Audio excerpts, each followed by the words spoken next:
Hello friends, welcome to our study channel Indi Gurukul. अगर आप हमारे चैनल पर नए हैं या वीडियो पहली बार देख रहे हैं तो हमारे चैनल को सब्सक्राइब ज़रूर करें अगर आपको वीडियो पसंद आता है।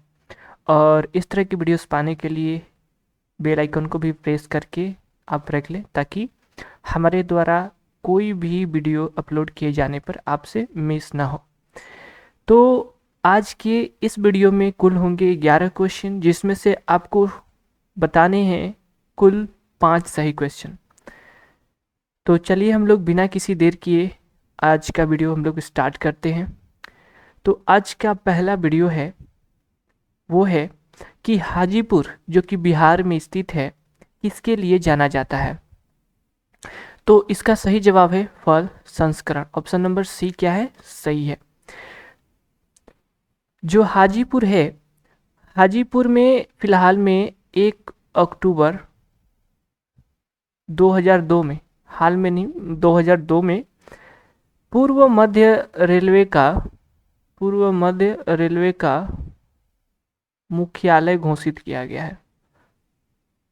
ठीक है, मुख्यालय घोषित तो हुआ था, घोषित हुआ था। चलिए आगे बढ़ेंगे। अगला क्वेश्चन हमारा रहेगा क्वेश्चन नंबर 2, जो कि है कि गंगा जो नदी है बिहार राज्य के कितने जिलों से होकर गुजरती है।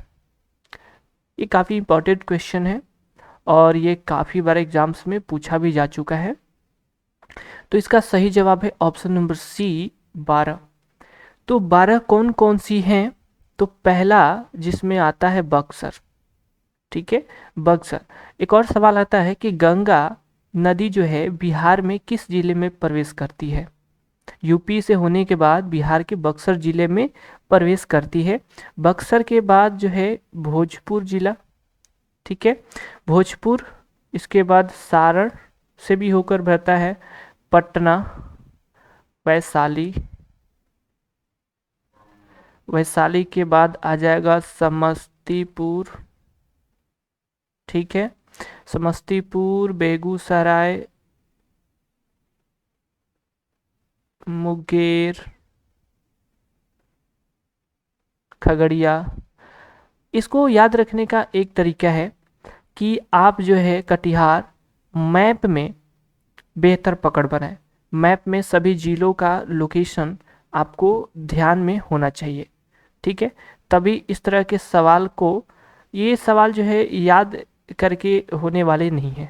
ठीक है, इसको आप मैप में देखेंगे तो काउंट करिए 1 2 3 4 5 6 7 8 9 10 11 एंड 12, कुल हो गए 12।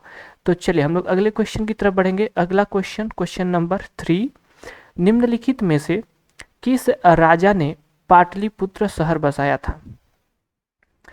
तो बिहार में सबसे पॉपुलेटेड, सबसे डेवलप्ड जो डिस्ट्रिक्ट है वो है पटना शहर, जिसका कि पुराना में, पहले में इसका नाम पाटलीग्राम, पाटलिपुत्र, कुसुमपुर वगैरह वगैरह बहुत सारा।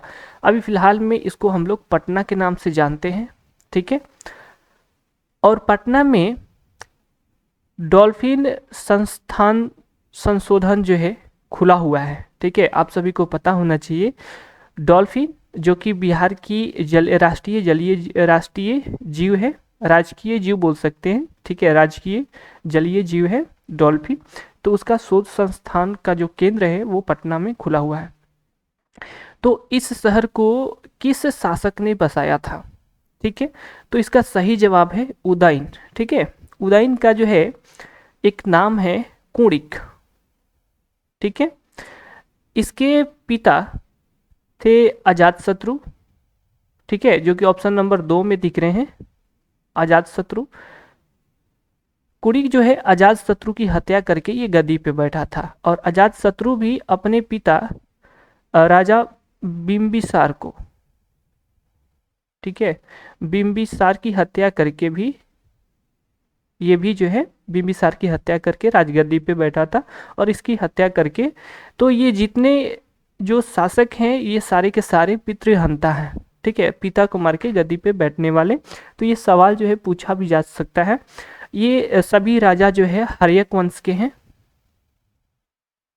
हर्यक वंश के हैं। इसकी स्थापना या जो संस्थापना जो किए थे वो बिंबिसार है। तो ये भी काफ़ी इंपॉर्टेंट क्वेश्चन है।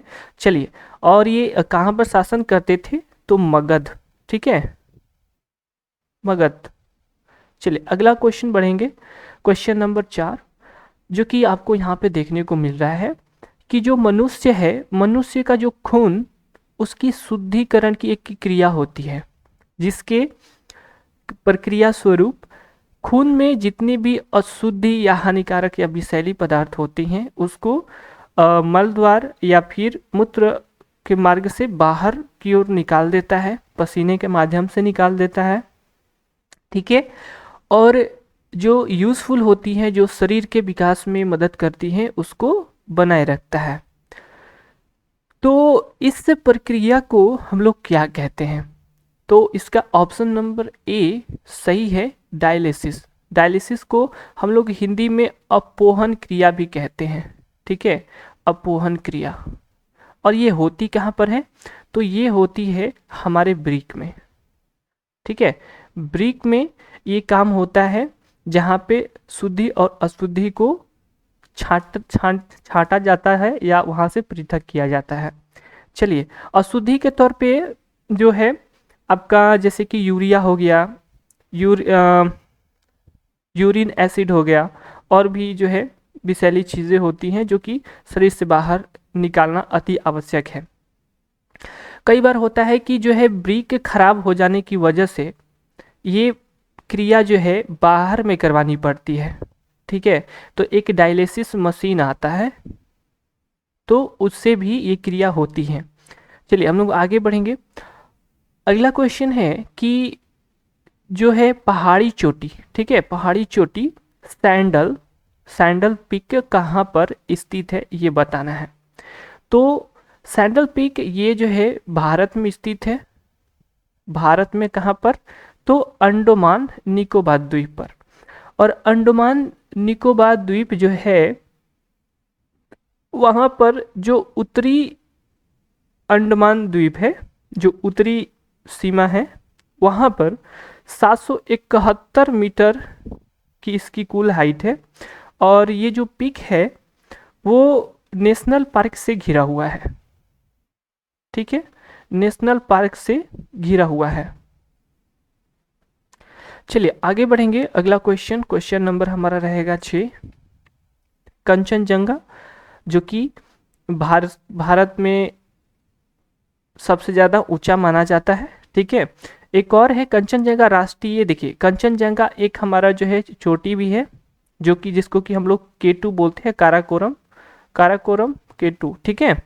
राष्ट्रीय पार्क कहाँ पर स्थित है? तो कंचनजंगा से कई बार लोग गलत याद कर लेते हैं कि कंचनजंगा यदि हमारा K2 भारत में है तो यहाँ पे जो है राष्ट्रीय पार्क है वो कहाँ पर है, ठीक है।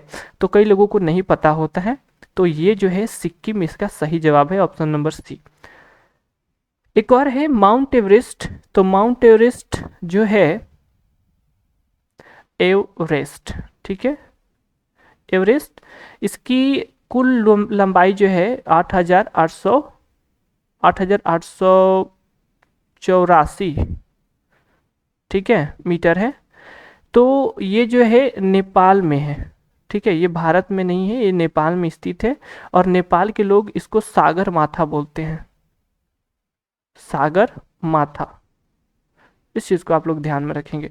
चलिए अगला क्वेश्चन देखेंगे, क्वेश्चन नंबर 7, आधुनिक भारत का अग्रदूत किसे माना जाता है? तो ये जो है आधुनिक, ये याद करने वाली चीज़ें हैं।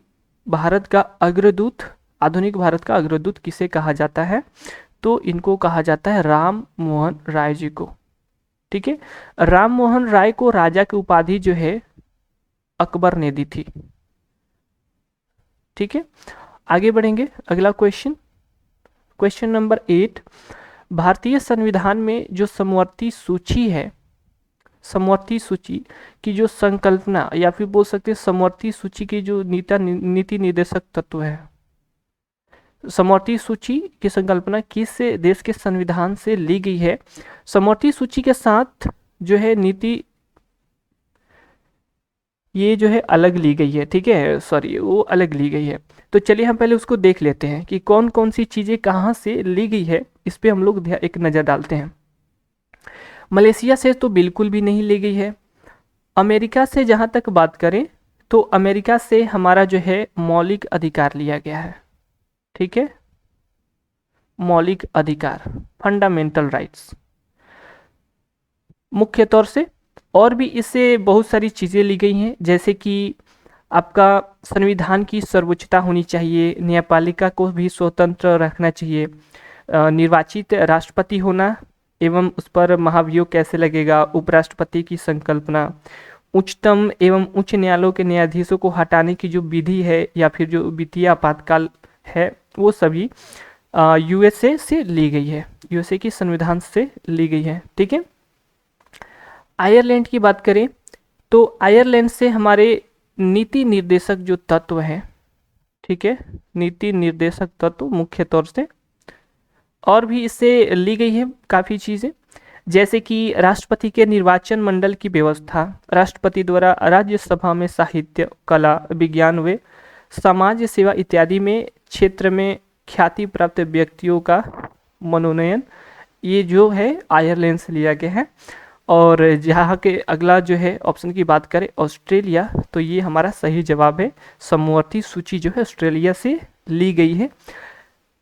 साथ ही साथ यहाँ से समवर्ती सूची का प्रावधान और केंद्र एवं राज्य के बीच संबंध तथा शक्तियों का विभाजन, संसदीय विशेषाधिकार भी ऑस्ट्रेलिया से लिए गए हैं।